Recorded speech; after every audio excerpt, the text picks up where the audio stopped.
Your topic for today is very close to my heart. Several years ago, I started to suffer with anxiety disorder.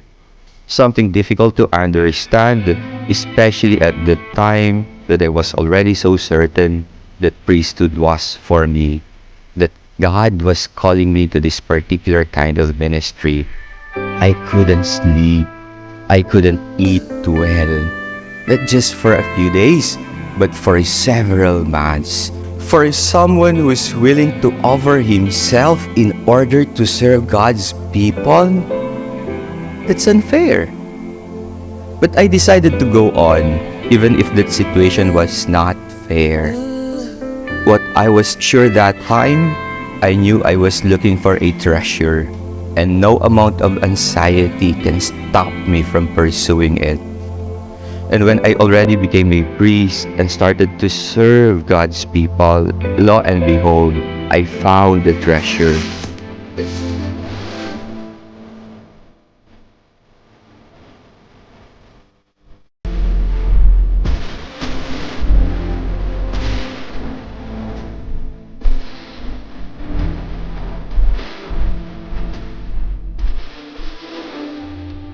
You know what the treasure is?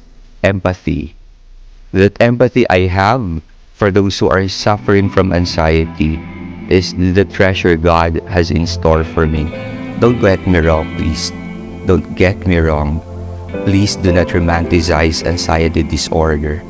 The suffering can be overwhelming, but that suffering for me is part of God's parable of my life. And when I discovered the treasure, I decided not to label it as suffering. I am not suffering, but I am living with it. I live to empathize with those who are still suffering from it.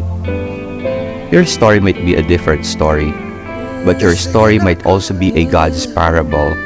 Maybe you don't understand it now, but if you keep on digging, I am sure you will eventually find it. Just use the right tool in digging, and no tool is better than your faith.